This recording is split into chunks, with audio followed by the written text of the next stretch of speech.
साक्षात् परं ब्रह्म तस्मै श्री गुरवे नमः। ॐ शान्ति शान्ति शान्तिः।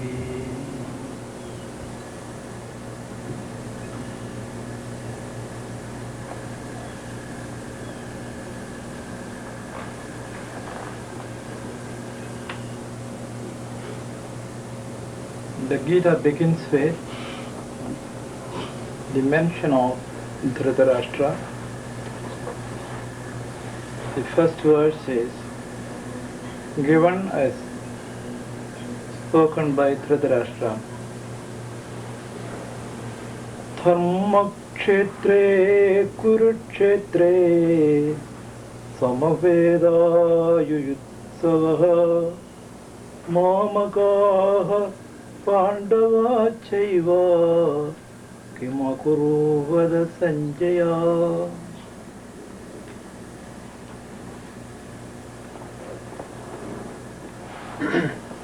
Dhritarashtra is a king. Dhrita, Rashtra. These are two words. Rashtra means a nation.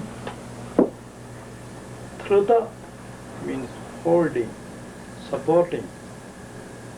The president of a country or the king of a country is a Dhritarashtra. Literally it only means the ruler of a country. But in this particular case, this is a blind king. Blind here means blind to justice, blind to truth, blind to statesmanship, blind to whatever a president, king or the chief executive of a country should know or be. And that is a suggestion why the Gita teaching was given or Gita teaching should be. Whenever there is a decline of law and the need to restore law, there should be the enunciation of law by a lawgiver, and then it should be enforced. And here a case is stated that the king has gone blind, and therefore there is a need for someone who has foresight and insight to revalue and restate law. And such a restatement is in the Gita. Therefore, it is only appropriate that the Gita is taught in a country to a seeker who was made a victim by a blind king. It begins with this blind king. The Gita ends also with reference to the same blind king. Thus from beginning to end, like a stream, the blind king is behind it, and everything is spoken keeping in mind of a blind person. Blindness here means ignorance. In you and I, there is the same kind of ignorance. We are not fully awakened. We are not rishis or illuminated seers. We are ordinary human beings. As such, in us, there is a degree of ignorance. And that degree of ignorance is represented by Dhritarashtra here. And Dhritarashtra was blind, and therefore he didn't know what was happening. There came his sons and the sons of his brother to the battlefield.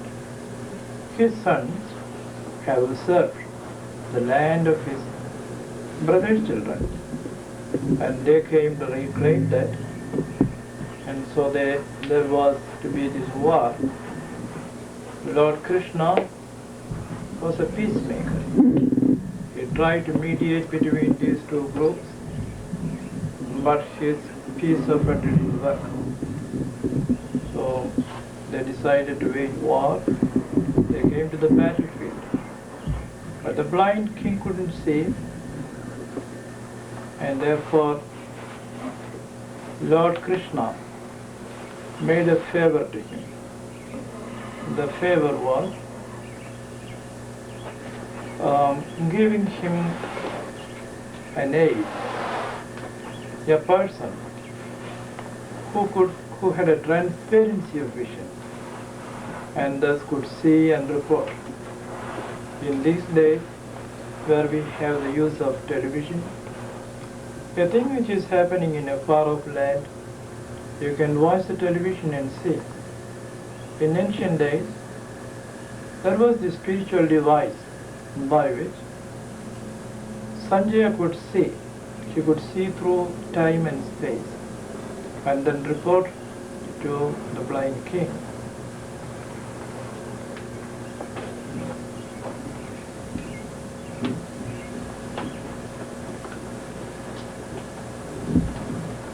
Here we have this picture showing Sanjaya above, Dhritarashtra below, and in the middle is a representation of the battlefield. The battlefield is shown somewhat like in the Chinese Taoist concept of the yin and yang, half black and half white. So our life is like that. In our life there is something positive and something negative, and that makes the whole. And here the children of Dhritarashtra are shown as entering through the dark side, and the children of Pandu entering through the bright side. And this can always change. Nobody is absolutely black or absolutely white, and thus we have a representation of the changing world and the changing values. So the blind king is instructed by Sanjaya, and Sanjaya is used as a literary device so that wherever there is a gap in conversation, by bringing in Sanjaya, the gap is filled. The first verse, Dharma Kshetre Kurukshetre, in the field of Dharma, in the field of the Kuru, Samaveda Yutsavaha, where people have assembled with the intention of waging war. Mamakaha, my people, Pandava Chaiva, and also the people of Pandu. Kim Akurvada, what did they do, O Sanjaya? So Dhritarashtra, the king, is asking Sanjaya this question. In this first verse, there are a number of implications. It is a tradition in India that when you begin a classical work, you have to say in the opening verse your intention. What is the book about? And here, the very first word says Dharma. This book is going to elucidate Dharma. So this is a book on Dharma. That is why the first word Dharma. Kshetra means a field. The field of Dharma. People usually translate the word dharma as righteousness, but it is to be understood in a much wider sense. I have asked Andy to draw a picture which explains various aspects of the dharma. I think you can put the picture.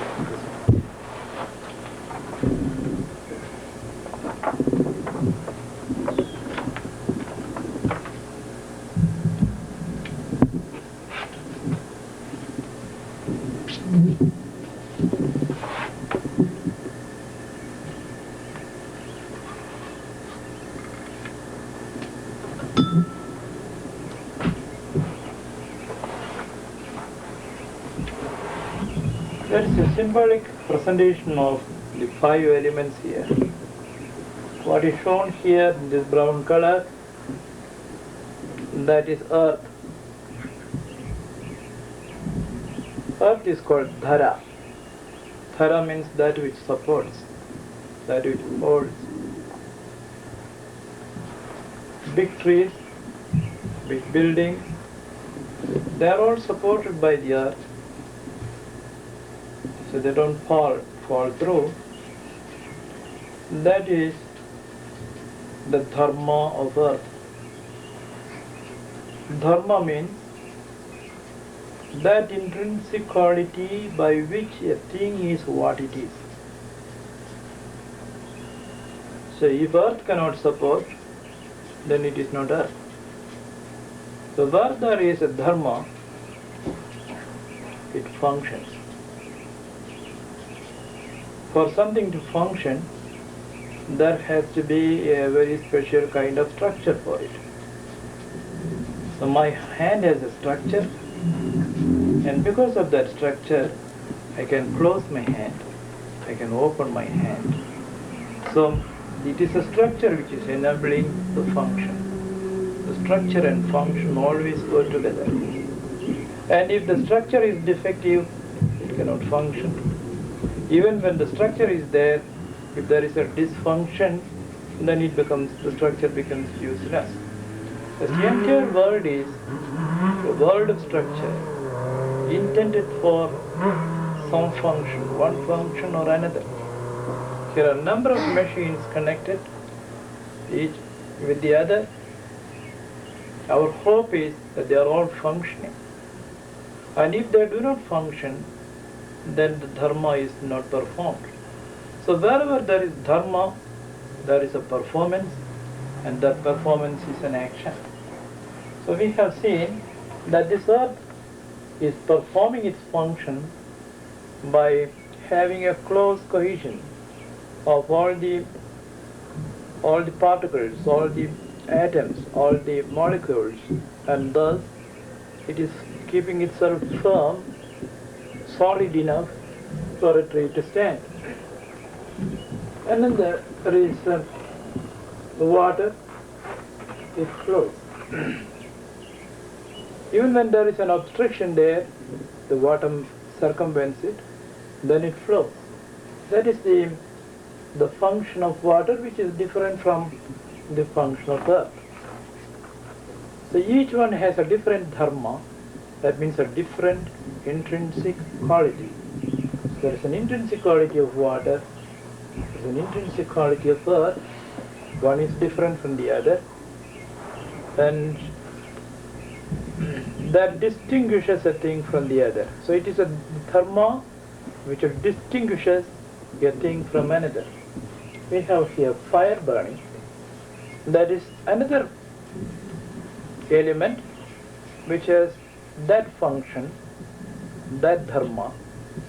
So if fire does not burn, then it is not fire.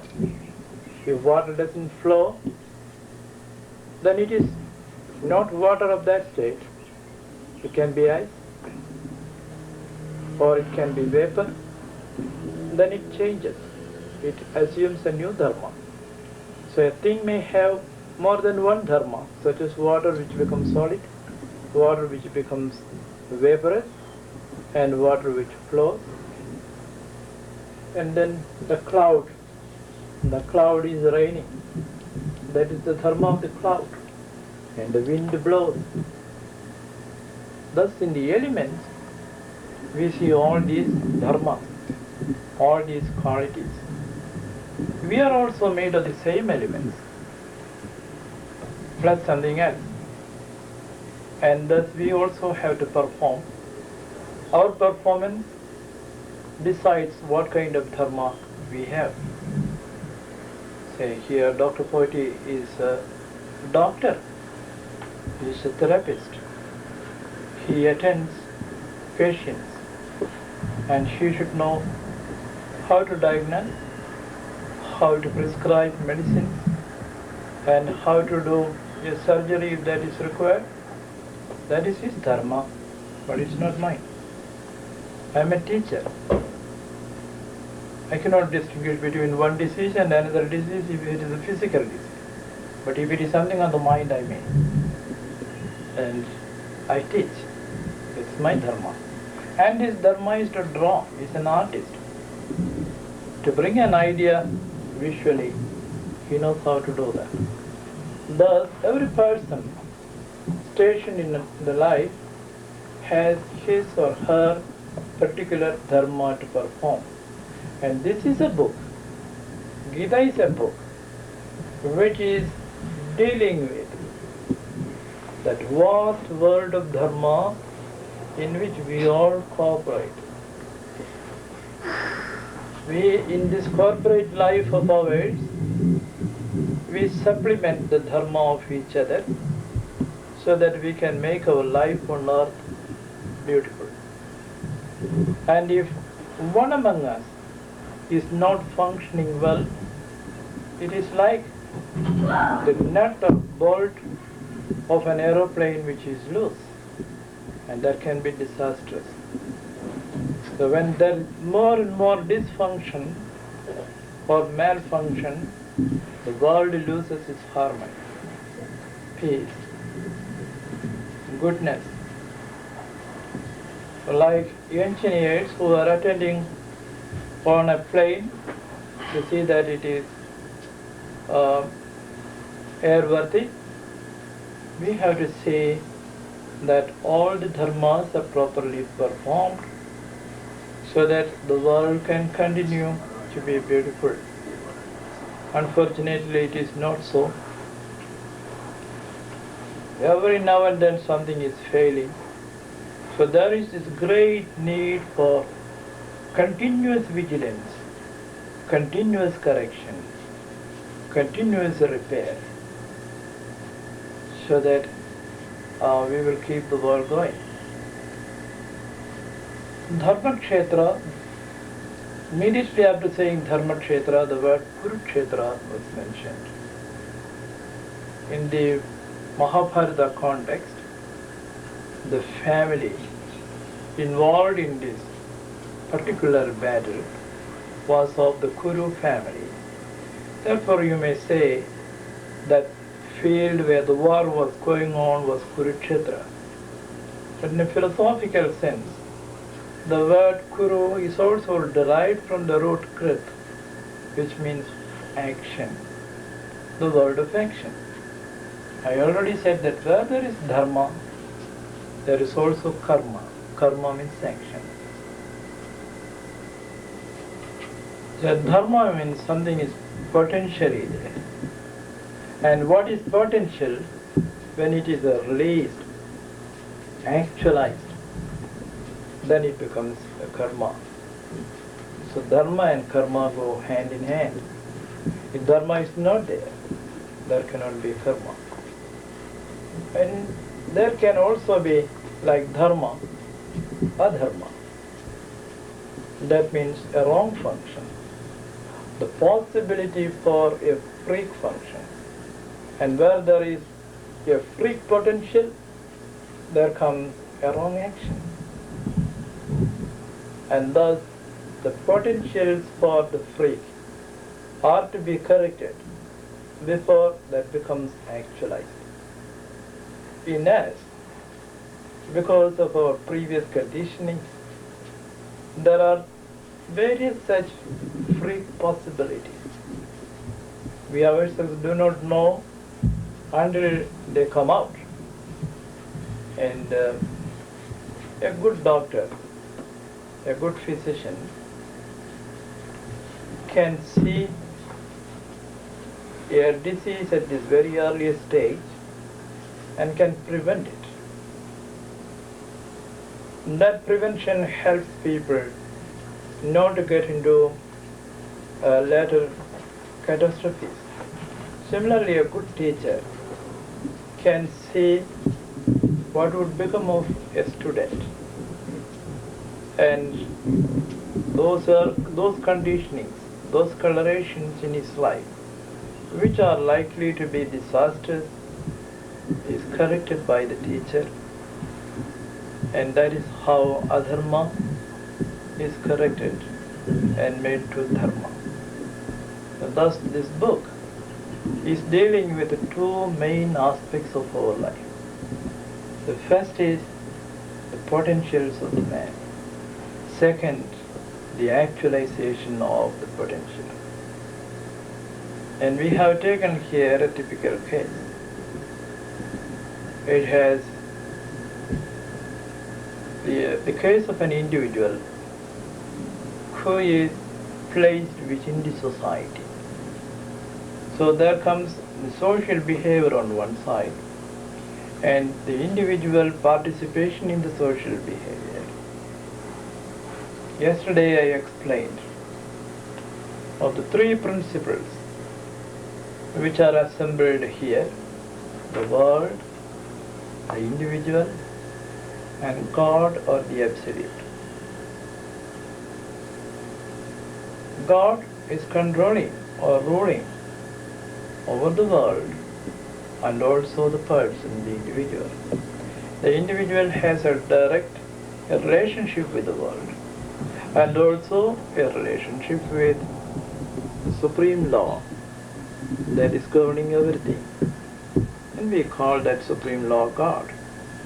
And if somebody is not theistic and calls that by some other name, like truth, law, still fine. But he is also meaning the same thing. Whether a person is an atheist or a theist, no one can escape the idea of an overruling value, an overruling truth. You may be a physicist, a chemist, a biologist, but you have to reduce physics to one single principle of physical energy, and chemist has to reduce everything to chemistry, chemicals or elements, and the biologist has to reduce everything to one single life, because it can have many variations. And that reduction, final reduction of everything in the phenomena into one single reality, that defies a description with words. So people call it different words. The Taoist says, the Tao that can be spoken of is no Tao. And even then, it is described with 10,001 words. So this 10,001 words with which we describe the Absolute is the nameless one. And that nameless is presiding over the world and also the individual. The world, we see, is a field of action. And it is the field in which the individual acts and reacts. He is acted upon. He is reacted upon. In turn he acts and he reacts. Thus there is a dialectical polarization between the individual and the universe, the individual and society. The society can be as small as one friend or a family, a community, a country, fellow believers all over the world of a particular ideology. The entire world, all this forms the community in which the person is placed. For in this particular world, Dhritarashtra the blind king, is asking Sanjaya, one who can see through, of what was happening. Did these two contending forces come to agreement, and have they now gone back peacefully, or is the war going on? And in this, there are some other suggestions which are very important. Why is war after all? The war is born in the mind of people. And it comes only when you have disagreement with the other. So you are there, the other is there. Between you and the other, there is always war or love. War and peace is between you and the other. But I call you, you say I. So I and the other. I is called the self. And the other, the non-self. But what is non-self for me is maybe self for you. Western psychologists, when they use the word self, they are mostly using it in the sense of the ego. In R.D. Lang's Self and the Other, Divided Self, and books like that, what he means by self is that ego in us, which you refer to as I consciousness. When we look around, we see a horizon. Beyond the horizon we cannot see. Is there anything called horizon? Oh no. Our eye is so made and our brain so functions that this span of our vision becomes limited and becomes circular to us. So we see a horizon. Wherever we move in the world, we carry a horizon around us which is to the limit of our own eyesight. And similarly, the self that we carry around has also a boundary. You may call this the ego boundary, the boundary of the self. In a person, the ego boundary can cave in, can become so close that he feels stifled. All around him, he finds there is rejection. He is not recognized, he is not admitted. That means his horizon contracts, it smothers him, it stifles him. Then he has to fight and push it, and he puts all kinds of pressures, or he succumbs to it. Either he fights or he succumbs. But when your understanding of the self increases, your horizon also widens. A person who is fully enlightened of the self, it is as if he has no finite horizon.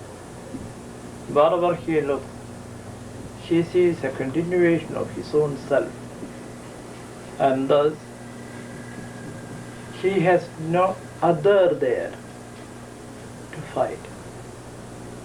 Where there is love, when a person says I and you, when they melt in love, they say we. So when you say we, when you say us, the boundary is gone. You have melted, you have become one. But here this man says, my people and my brother's people. What happened to my people and my brother's people? So he makes one group and he makes another group. And it is this division of people that really paved the way for war. So where there is duality, there will be this contention, this war. And where there is unity, there is love and peace and joy. Hence the Gita Dhyana, it is described as Advaita Amrita Varshani. The Gita is the showering of the nectar of immortality of non-dual vision. Where there is non-dual vision, it is as if there is a continuous showering of immortality. So where there is a duality, then you be prepared to fight, shed blood, die. So death is only where there is duality. Even when a person physically dies, that person continues in your heart, because in your love there is no death. You do not accept the physical absence of your best friend, the dearest person, as anything real. The reality is the presence of the one whom you love in the heart, and therefore that is not gone, that has not perished. So you recognize immortality of that person. I think it was Freud who said that immortality is living in your, that you get to live in your friend's heart. When you have more and more people in whose heart you live, it is as if you have become immortal. When a person is loved through centuries with the same fervor, the same passion, such as Lord Buddha, Jesus Christ. Thousands of years have gone, but love for those persons are not diminished. That means they continue.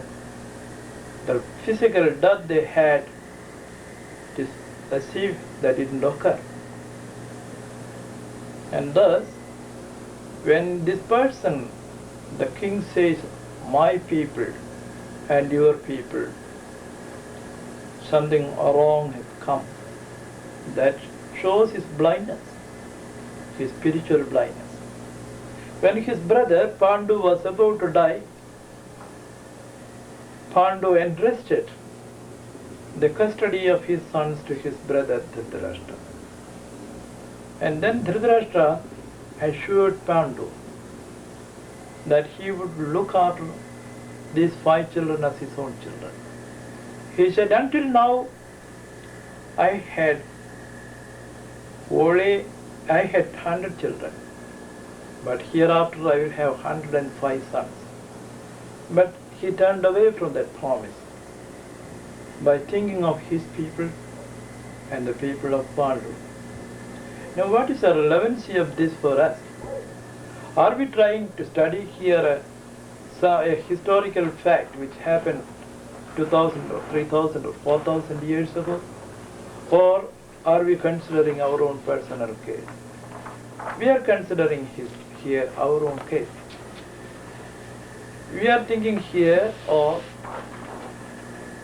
our relationship with the world. This world is a world of dharma, a world where law is operating. The law is physical, chemical, biologic, moral, social, and other laws which are such as aesthetic, ethical, etc., which are all there. That there is a crisscrossing of laws, and we are governed by that. And in that, we are an integral part of it. For us, there has to be the harmonious functioning. And is that harmonious functioning going on? Or somewhere it is at stake.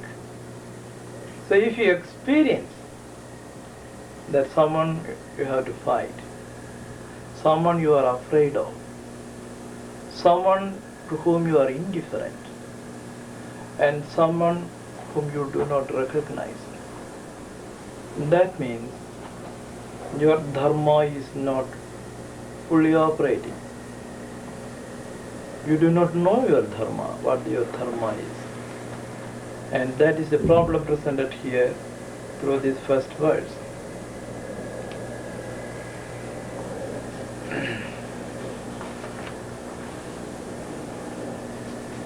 Now Sanjay is speaking. When Sanjay is speaking,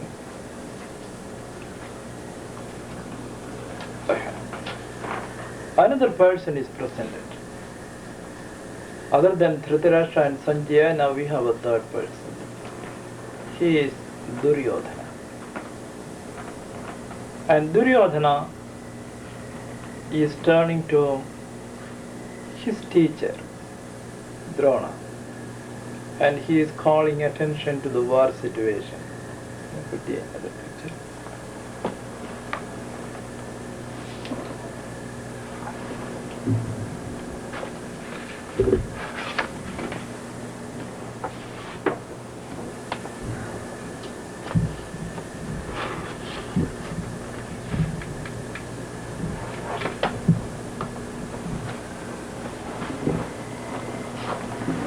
This picture is representing some aspects of the original book Mahabharata, to which Gita belongs.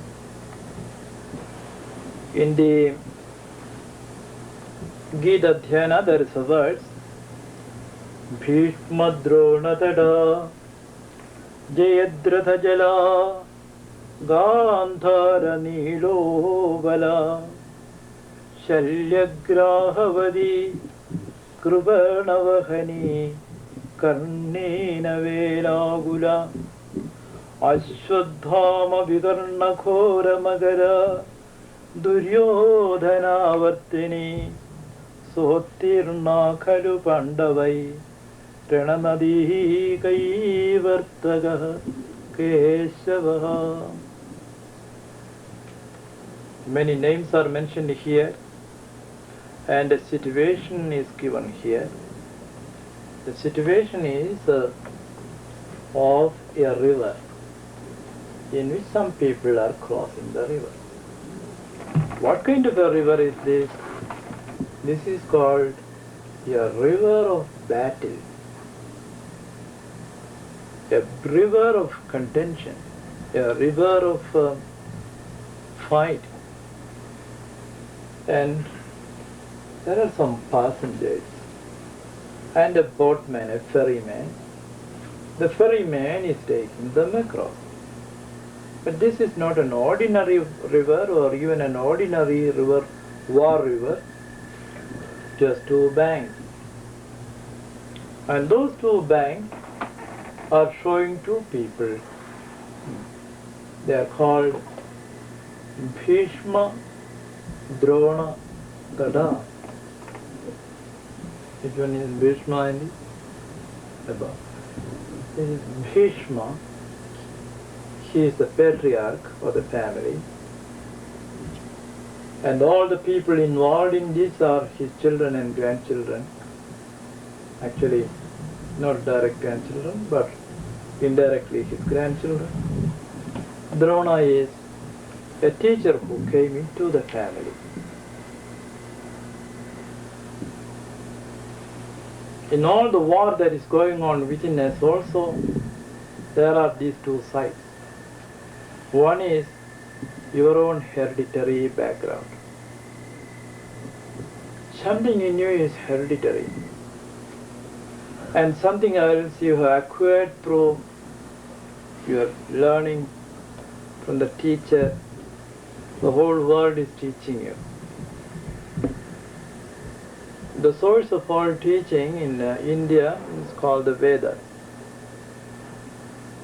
Some people think of Vedas as a book, but some other wise men, they say Ved means to know. The child, as soon as it comes to this world, you start knowing that there is heat and cold in this world. And it opens its eyes and it sees light and darkness there. And it feels hungry and thirsty. There is hunger and thirst. And light, when it falls into the eye, if it is too strong, it closes his eyes, and he wants to defend himself from that. There's a very beautiful description of this in Romain Rolland's Jean Christophe, or Jean Christopher. How when Jean Christophe was born, there was no light there, and his grandfather brought a light to look at his face, and the mother said, "Oh father, please don't bring that light, my child cannot stand it." And he started crying, howling, saying how even as a child we recognize the quality of the world to which we have come. And this is a world which will make us cry. By crying and by resisting, by defending, we learn many things. And all those are represented by the teacher here. The world is your teacher. The world is the Veda. Everything in the world is making you know, and it teaches you. And thus you are taught by Drona. But the word Drona is not good word. It means you get knowledge, but you use the knowledge for a wrong purpose. So this is a peculiar teacher who has tremendous knowledge, great knowledge, but the knowledge is usually used for a wrong purpose. And this person, the patriarch, who is representing the genes in you, your chromosomes, your DNA and RNA, and so many other things in modern science and in the ancient world, he also represents your grassroots. So your problem is arising from your grassroots and your genes, plus what the world expects from you and what kind of a mess or a mesh which the world is, through which you as a little mouse has to pass through without getting many shocks. But you are shocked and you are learning by that. So Bhishma and Drona are representing these two aspects of life, and the battle of our life is happening in between. Certain things which you have inherited from your parents, if they are too strong for this world, you have to correct them. You have to tame them. What is education for? Taming your natural potentials.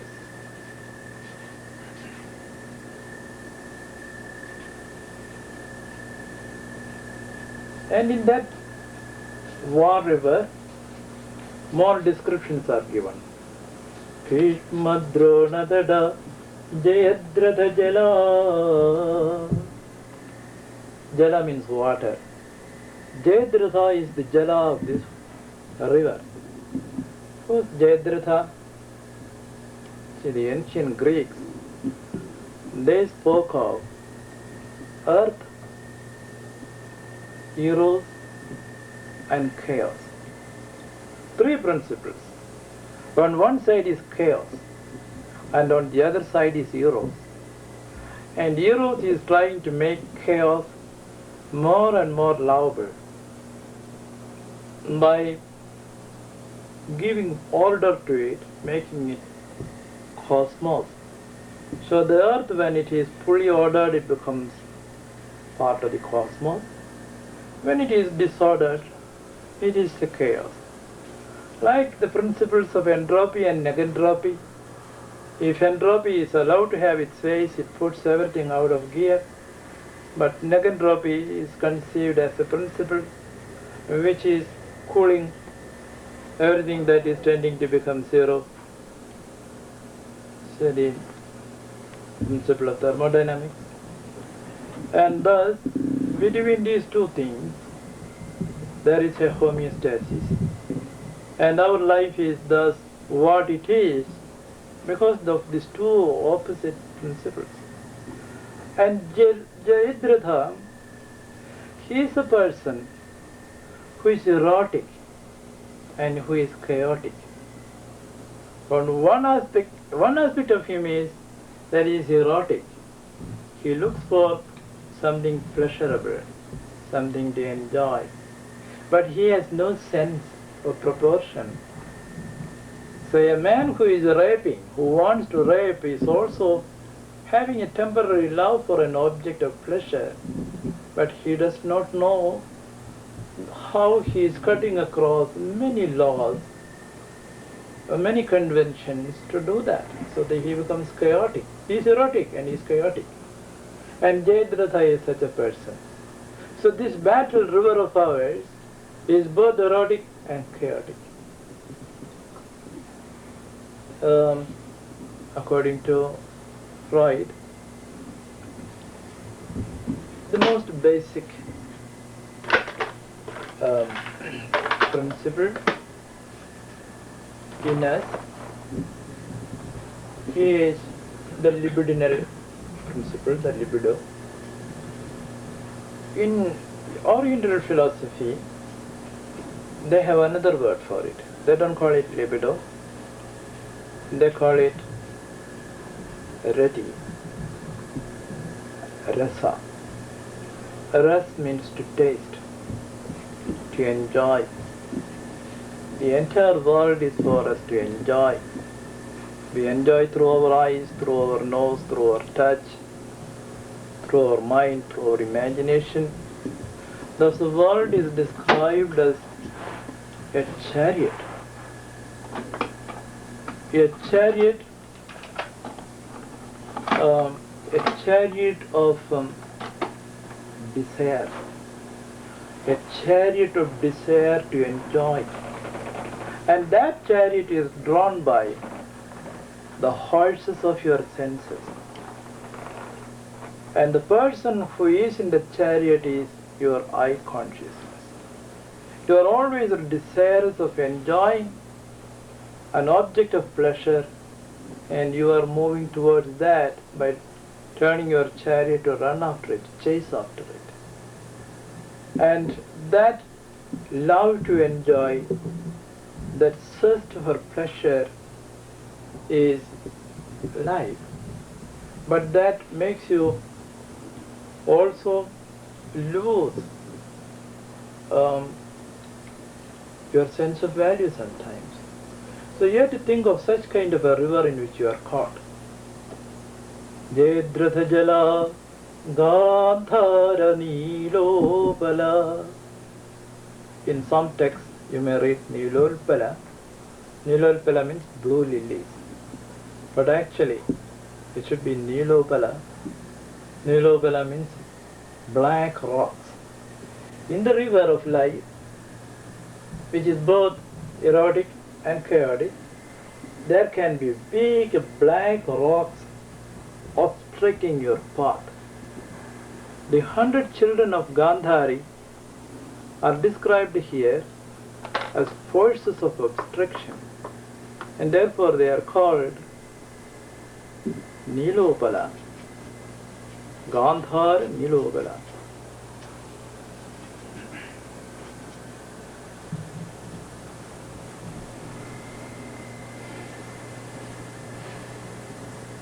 Then you say Shalya Grahavati.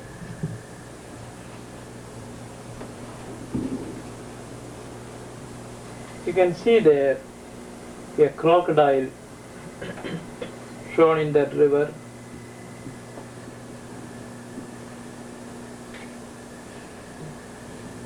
That he is called Shalya.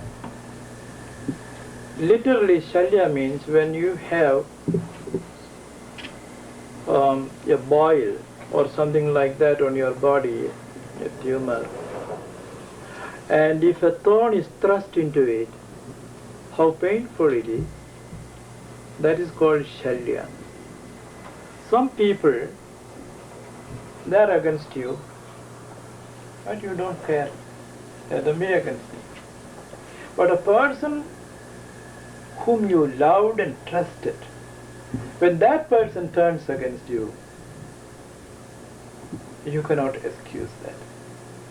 You cannot put up with that. Shalya is such a person. He was the friend of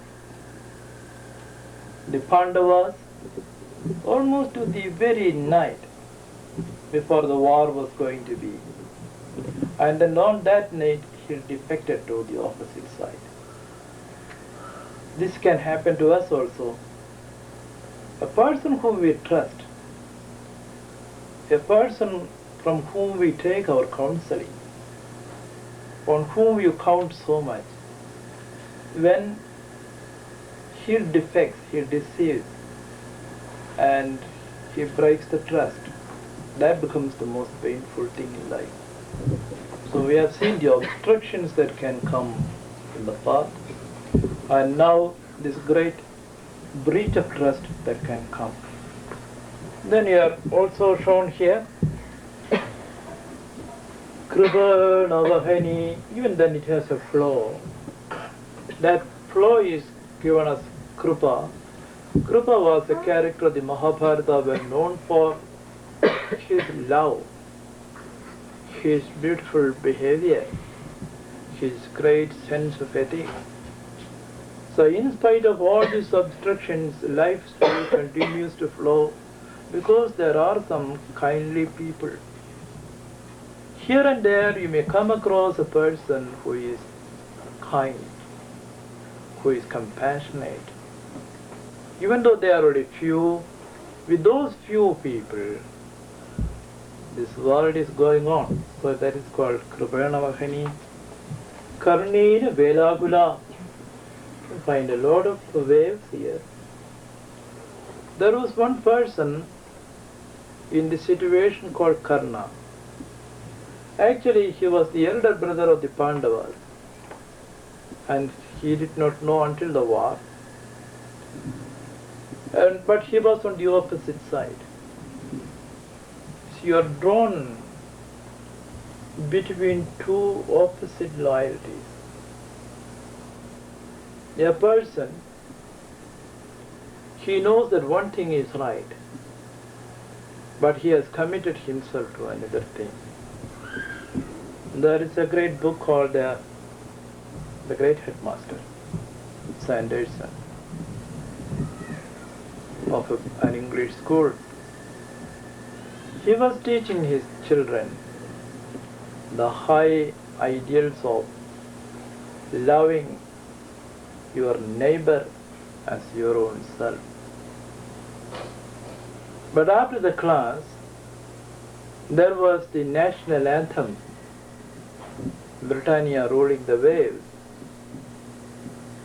and then the immediate neighbor of England is France, and Britain to have a war with France and win, and loving your neighbor as your own self.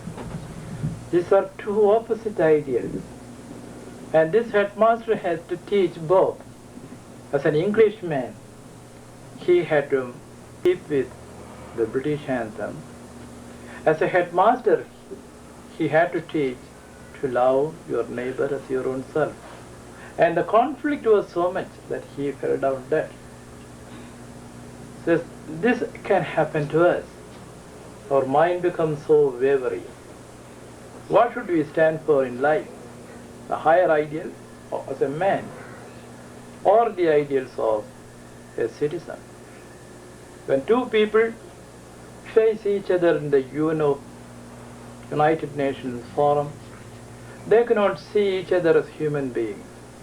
Because one person is representing the political ideology of the ruling party of his country, and another the ruling party of the other country.